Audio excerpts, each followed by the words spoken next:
संत इथे स्वतःच्या इच्छेने येतात बरं, स्वतःच्या इच्छेने येतात. त्यांना तुम्हा आम्हासारखे कर्म फेडण्यासाठी इथे येण्याची काहीच गरज नाही. ज्ञानोबाराय म्हणतात हरिपाठ ग्रंथातच, मागील या जन्मा जर मागच्या जन्मी आम्ही मुक्त झालो तर इथे कशासाठी आलो? आम्ही कशासाठी आलो? जगाचा उद्धार करण्याकरिता. अवतार तू माझा रायाकार,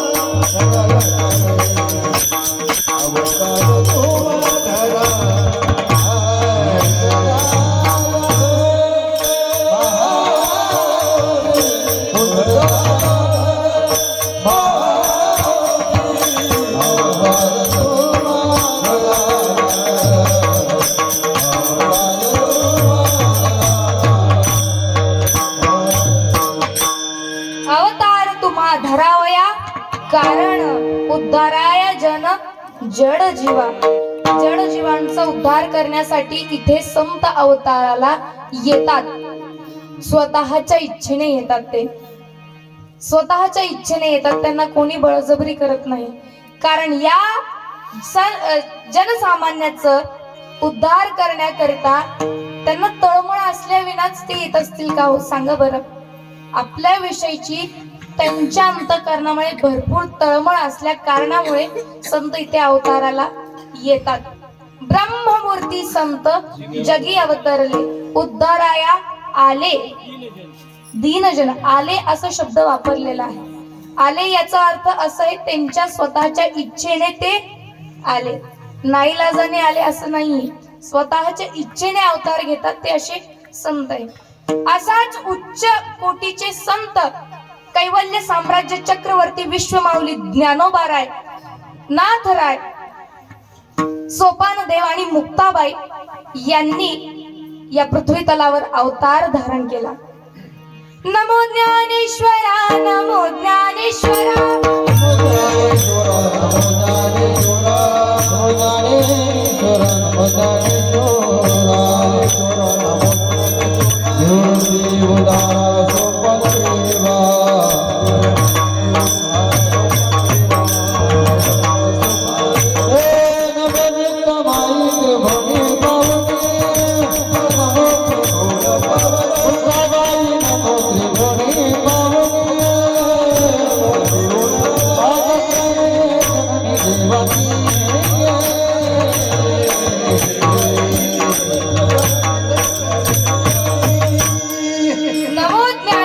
नमो ज्ञानेश्वरा, निवृत्ती उदारा सोपान देवा, मुक्ताबाई नमो त्रिभुवन पावनी, आद्य त्रय जननी देवांची जगदोद्धारा लागी धरिले. जगाचा उद्धार करण्याकरता यांनी अवतार धारण केला. आणि अशा उच्च कोटीचे संत महात्मे या पृथ्वी तलावर आले. ज्ञानोबारायांना आपल्याविषयी अतिशय काळजी असल्या कारणे ज्ञानोबारायांचे आपण सगळे लेकर आहेत. आता या लेकराचे पण 3 वर्ग आहेत बर का. एक वर्ग आहे योग्यांचा, दुसरा वर्ग आहे साधकांचा, आणि तिसरा वर्ग आहे तो आपल्यासारख्या सामान्य जीवांचा. विठ्ठल विठ्ठल. अशा योग्यांची माऊली आहे, साधकाचे माय बाप आहेत. म्हणजे ज्ञानोबाराय ही माऊली आहे. आपण सगळे ते ज्ञानोबारायांची लेकर आहेत. लेकर 3 प्रकारचे आहेत मी सांगितलं, ठीक आहे. जास्त मोठं लेकरू असेल तर आई वडील जास्त त्याची काळजी करत नाही. का सांगू? तुम्हाला माहितीच असेल की तुम्हाला लेकर आहेत ना, तुम्ही इकडे बघा की हात मान वगैरे जरा हलवत जा. लेकर आहेत ना तुम्हाला. हा, मोठे लेकर असले की आपण जरा कमी काळजी करतो, जरा कमी टेन्शन राहतं. कारण तेच त्याच्या हाताने घेऊन खाऊ शकतं, आपल्याला त्याचं टेन्शन राहत नाही. मध्यम वर्गाचं असलं तर थोडं अधून मधून त्याला लक्ष द्यावं लागतं. लईच अनवाळ बारीक लेकरू असेल तर आपल्याला त्याला काकेत घ्यावं लागतं, त्याला खाऊ पिऊ सगळंच त्याचं करावं लागतं की नाही. म्हणजे मला एकच बोलायचंय, ज्ञानोबारायांचे आपण सगळे लेकर आहोत. हा 3 वर्ग आहेत लेकरांचे. एक वर्ग आहे योग्यांचा, दुसरा वर्ग आहे साधकांचा आणि तिसरा वर्ग आपण सगळे सामान्य जनांचा.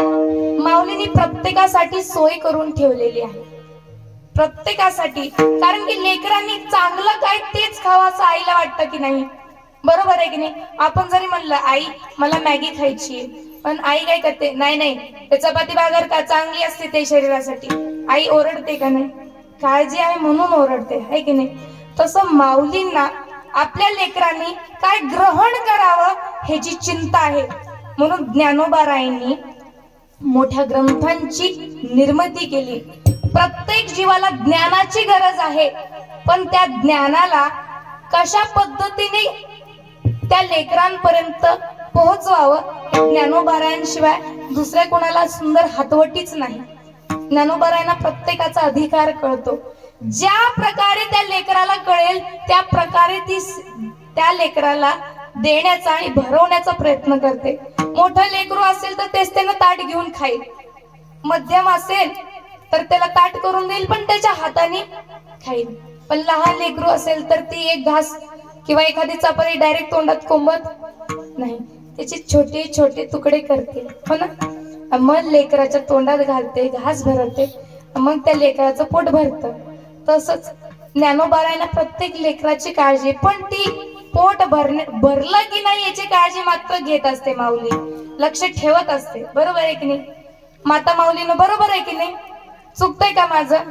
मला अनुभव नाही, तुम्हालाच बोलावं लागेल. जे माऊली आहे तिने बोलावंच लागेल, आहे की नाही, बरोबर आहे की नाही. म्हणून ज्ञानोबारायांनी विचार केला आणि प्रत्येक लेकराला काय पाहिजे, ज्ञान पाहिजे. तर ज्ञान कसं वाटावं, ज्ञानोबारायांनी त्याचा पर्याय शोधला. तर अधिकारावरून त्यांनी ग्रंथांची निर्मिती केली, जेणेकरून त्या त्या लेकराला ज्ञान कळावं. म्हणून ज्ञानोबारायांनी ज्ञानेश्वरी, अनुभवामृत आणि चांगदेव 65 या मोठ्या मोठ्या ग्रंथांची निर्मिती केली. तरी सुद्धा ज्ञानोबारायांना तितकंसं समाधान झालं नाही.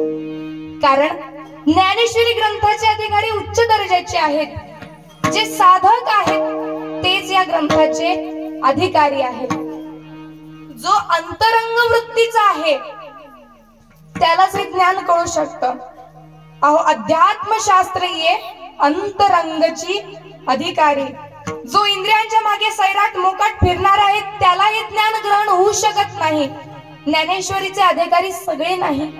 बघा बरं, आपण ज्ञानेश्वरी वाचल्याबरोबर आपल्याला कळते का हो, कळते का हो माऊलींनो, नाही कळत.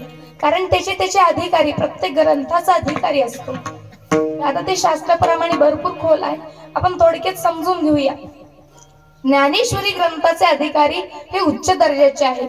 ज्ञानोबाराय ज्ञानेश्वरी श्रोत्यांना सांगण्याआधी ते श्रोत्यांना खडसवून सांगतात की अहो श्रोते गण हो, तुम्ही इथे श्रवणामध्ये भरपूर तत्पर जरी असले तरी तुम्हाला अर्जुनाचे योग्यतेचं व्हावं लागेल. अहो अर्जुनाची पांती जे परिसणाया योग्य होती तीही कृपा करुणी संती अवधान द्यावे.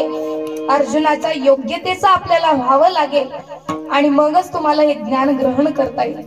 म्हणजे अशा उच्च कोटीचे ग्रहण करणारे अधिकारी कोण आहेत? ज्ञानेश्वरी ग्रंथाचे आहेत. म्हणून ज्ञानेश्वरी हे सर्वांसाठी नाही, केवळ साधकांसाठी आहेत. पण याचा अर्थ असा नाही की आपण ज्ञानेश्वरीला आता हातच लावायचं नाही. माय बापांना, जर कधी वाचनच केलं नाही आणि कळून घेण्याचा प्रयत्नच केला नाही तर कधी कळणार आहे?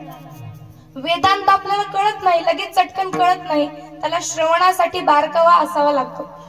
पण मग आमच्या माई म्हणतात, आमच्या गुरुमाई म्हणतात, वेदांत कळत नाही मोठ्या मोठ्या माणसाला, मान्य, पण मग कळत नाही म्हणून कधी ऐकायचंच नाही का हो?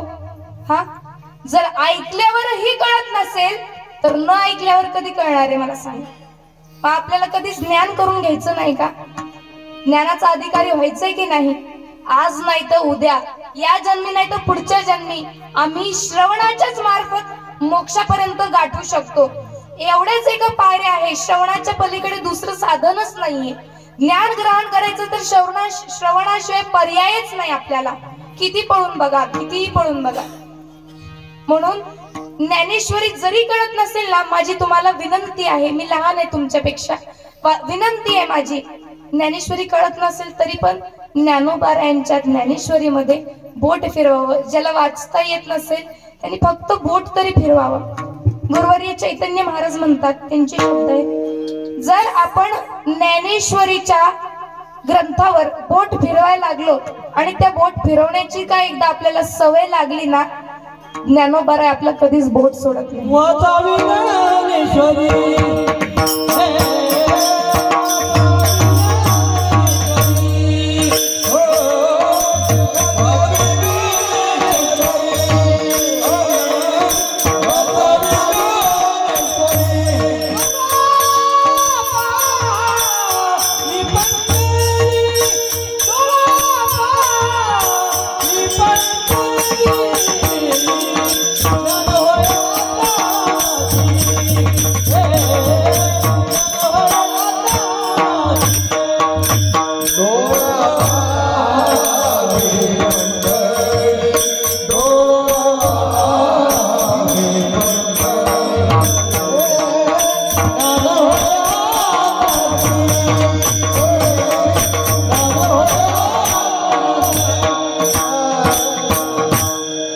वाचावी ज्ञानेश्वरी, डोळा पहावी पहावी पंढरी. म्हणून ज्ञानेश्वरी वाचन केली पाहिजे. जरी आपल्याला कळत नाही तरी ज्ञानोबाराय आपण शब्दांची सेवा केली पाहिजे. बरं, दररोज हरिपाठ करण्याचं कारण एकच आहे, ते पाठ. पाठ या शब्दाचा अर्थ आहे अभ्यास. अभ्यास म्हणजे एकच गोष्ट पुन्हा पुन्हा करत राहणे, त्याला म्हणतात अभ्यास. आणि अभ्यासालाच पाठ असं म्हणतात. अभ्यासाच्या बळावर काही नाही, काहीही प्राप्त करता येतं आपल्याला. म्हणून अभ्यास आपण केला पाहिजे आणि परमार्थामध्ये तत्परायण राहायला पाहिजे. परायण म्हणजे त्या गोष्टीवरती आपण निश्चयाने, नित्यनेमाने त्या साधनेमध्ये आपण प्रवृत्त झालं पाहिजे आणि ते आपण नित्यनेमाने केलं पाहिजे. आणि जो नित्यनेम करतो तोच ज्ञानोबाराय हरिपाठात लक्ष्मी वल्लभ तया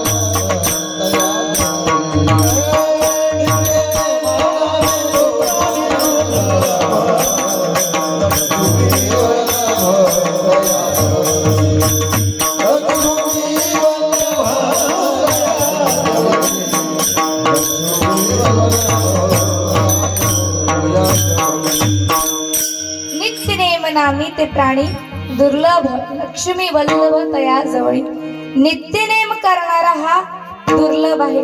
वारकरी जो आहे ना, तो त्याचा नित्यनेम कधीच सोडत नाही. हा, वा वा, वा वा वा, क्या बात. नित्यनेमाविना अन्न खायतो श्वान. बरोबर आहे का? खूप सुंदर त्यांनी प्रमाण दिले. असे सगळे जण वेळेवरती साथ करणारे खूप सुंदर कलाकार मंडळी. सगळ्यांसाठी एकदा जोरदार टाळ्या. म्हणून नित्यनेम करणं गरजेचं आहे. वारकऱ्याच्या जीवनामध्ये नित्यनेम पाहिजे. म्हणून आपण दररोज नित्यनेमाने ज्ञानेश्वरीच्या प्रत्येक ओवीवरून बोट फिरवलं पाहिजे. जेवढं जमेल तुमच्या हिशोबाने, की मी जास्त तुम्हाला फोर्स नाही करू शकत. आणि तुमच्या इच्छेने, बरं का, तुमची इच्छा असेल ज्ञानोबारायांचं तुम्हाला प्रेम मिळवावं असं वाटत असेल तर ज्ञानोबाराय प्रत्येकांच्या घरी आहेतच. त्याला आळंदीतच जावं असं काही नियम नाही. जर ज्ञानोबा आळंदीत गेले आणि तिथे प्रत्यक्ष आपल्याला भेटल्यानंतर आपल्याला बोलतीलच ना, बोलतीलच ना. बोलताना शब्दच बोलतील ना. अहो, त्यांच्याच हृदयातले शब्द त्या ग्रंथामध्ये आहेत. ग्रंथ म्हणजे प्रत्यक्ष ज्ञानोबाराय आहे आणि ज्ञानोबारायांची शब्द त्या ग्रंथामध्ये आहेत. ज्या वेळेस आपण वाचन करतो ना, आणि जेव्हा जेव्हा एखाद्या ओवीचा अर्थ आपल्याला आपोआप समजायला लागतो, ते ज्ञानोबाराय आपल्याला कृपा करतात. त्यावेळेसच ते शब्दाचे अर्थ आपल्याला कळू शकतात. बरं, जोपर्यंत ज्ञानोबारायांची कृपा होत नाही तोपर्यंत त्या शब्दाचे अर्थ आपल्याला कळत नाही. आणि प्रत्यक्ष ज्ञानोबा राय त्या शब्दाद्वारे आपल्याशी बोलत असतील तर दररोज आपण ज्ञानेश्वरी वाचली पाहिजे, दररोज ज्ञानेश्वरी वाचली पाहिजे. ज्ञानोबारायांचं आपल्याला दररोज जागेवर बसून प्रेम मिळेल हे माझी खात्री आहे. फक्त हे प्रयत्न करून बघा, वर्षभर तुम्ही एवढा प्रयत्न करून बघा, दररोज तुमच्या सोयीने ओव्या वाचत जा. माझी विनंती आहे तुम्हाला, वर्षभरानंतर तुम्हाला काय अनुभव येईल ते तुम्ही मला सांगा.